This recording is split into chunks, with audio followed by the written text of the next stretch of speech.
Halo, Assalamualaikum warahmatullahi wabarakatuh. Hai Sobat Belajar, bagaimana kabarnya hari ini? Semoga kalian sehat selalu, terhindar dari segala macam penyakit, dan juga selalu bahagia dalam pembelajaran online kali ini.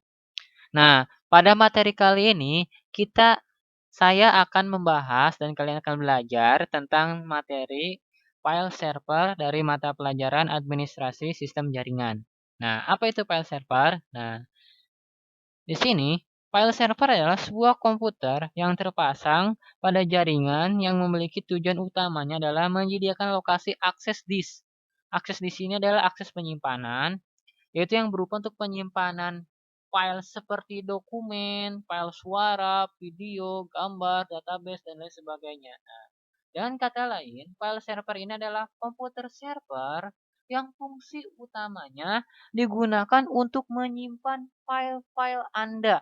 Ya, seperti file dokumen, seperti Word, file Word kalian, kemudian file PowerPoint kalian, file gambar kalian, file-file suara kalian, dan lain sebagainya. Nah, contoh sederhana file server yang bisa kalian gunakan, yang paling umum, yang paling banyak kalian gunakan mungkin file server ini konsepnya sama dengan cloud computing penyimpanannya.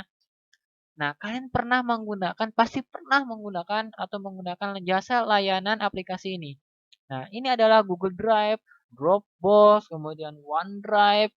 Ini adalah sebuah server yang fungsi utamanya adalah menyimpan file-file kalian.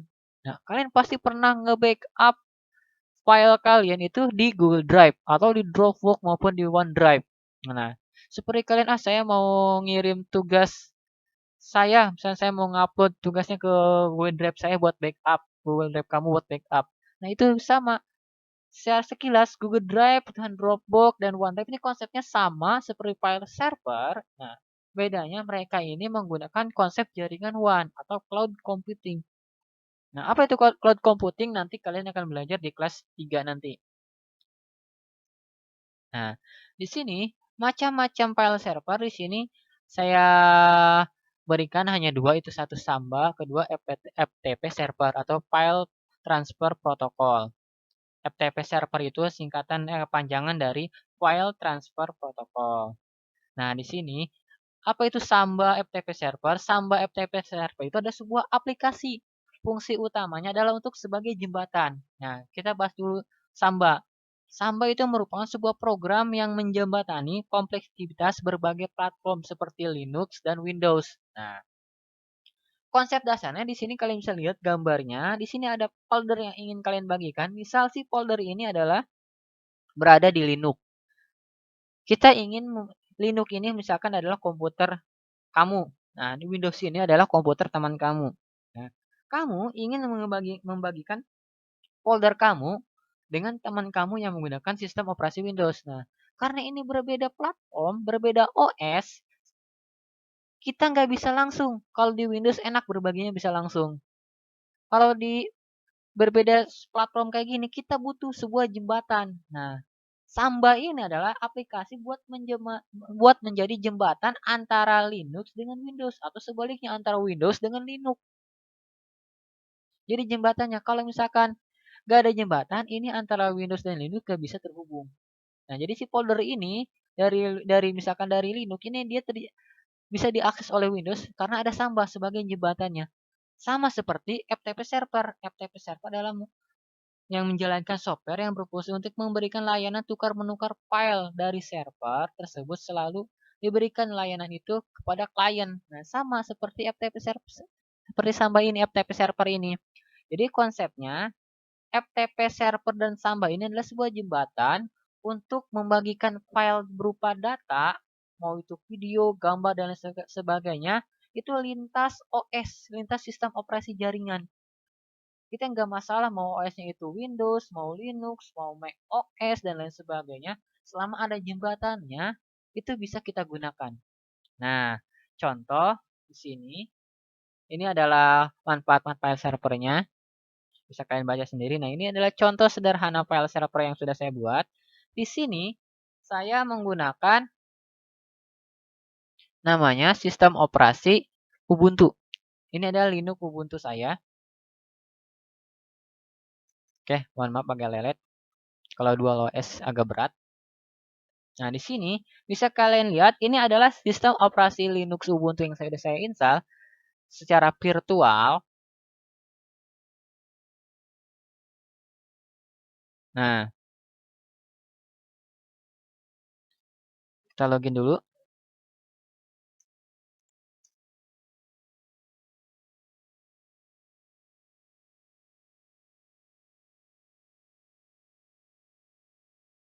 Oke, sambil menunggu bisa kalian lihat di sini.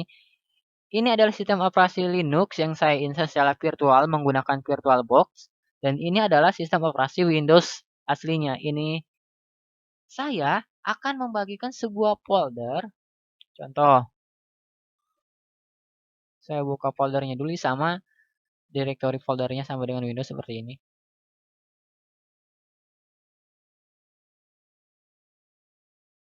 Nah, ini folder-folder yang di Windows. Sementara ini merupakan folder-folder yang ada di Linux. Nah, folder bagi udah saya bagikan. Nih, ini di sini di Linux Ubuntu ini ada folder bagi. Nah, folder bagi ini dan folder dari Linux sudah saya bagikan dari Linux ke Windows. Nah, di mana letaknya? Letaknya di network. Nah, kalau secara Windows, ini kalau kita klik network, di sini akan muncul nama-nama PC. Nah, karena kita berbeda platform, berbeda OS, ini Linux, ini Windows. Jadi si OS Linux ini tidak bakal kedeteksi secara langsung. Kita butuh jembatan. Nah, di sini bagaimana cara melihatnya? Kita cek dulu IP si Linux ini berapa. Kita masuk terminal. Nah, terminal ini kalau di Windows itu namanya CMD. Kita masuk terminal.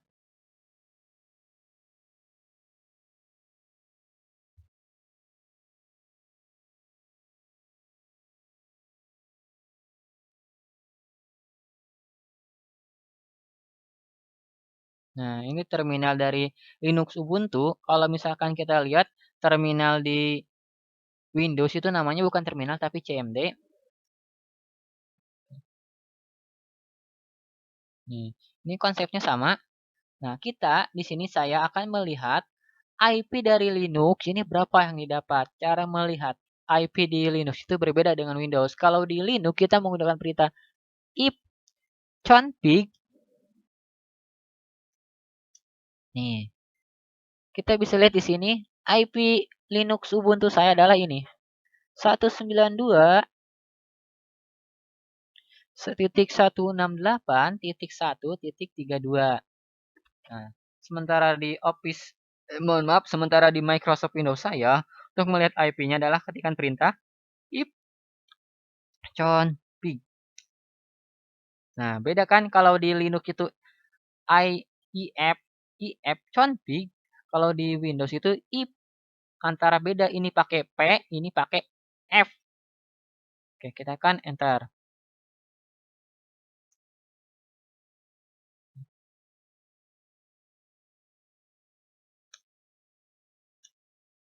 Nah, ini lihat bisa kita lihat IP Windows saya adalah IP-nya adalah ini 192.168.1.3.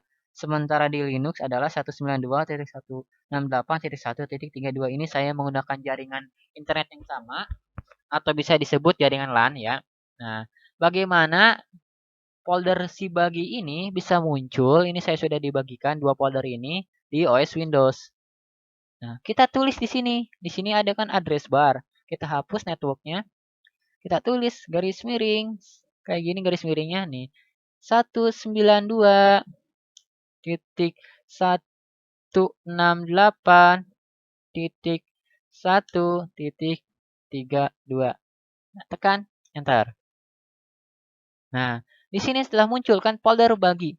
Folder dari Ubuntu. Bisa kalian lihat sendiri di sini. Folder bagi.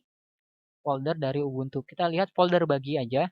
Di sini folder bagi ada tulisan folder baru.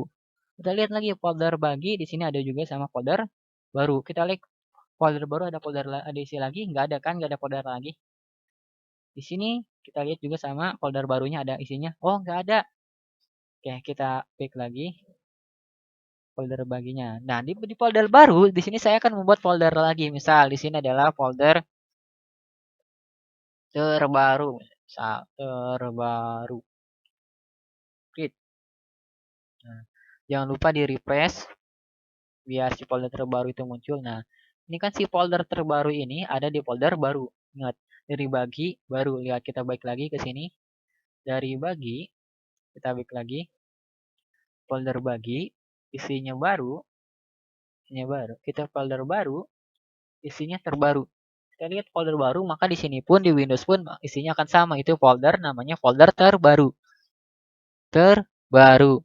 Nah, inilah konsep secara berbagi file. Kalian bisa isi di sini folder terbaru ini adalah file-file gambar kalian atau file-file yang lain seperti file dokumen kalian, file-file yang lain. Nanti si Windows ini kita bisa mengunduhnya atau bisa melihatnya juga secara instan. Itulah konsep file server antar OS menggunakan Samba.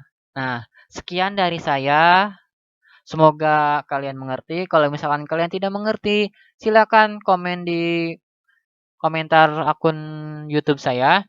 Semoga COVID ini cepat selesai, kita bisa sekolah kembali secara semestinya, bisa praktek secara langsung, kalian mungkin lebih paham dan lebih bisa memahami tentang file server ini, prakteknya juga bisa terlaksana. Amin. Semoga kalian juga sehat-sehat selalu. Sekian dari saya. Terima kasih. Wassalamualaikum warahmatullahi wabarakatuh.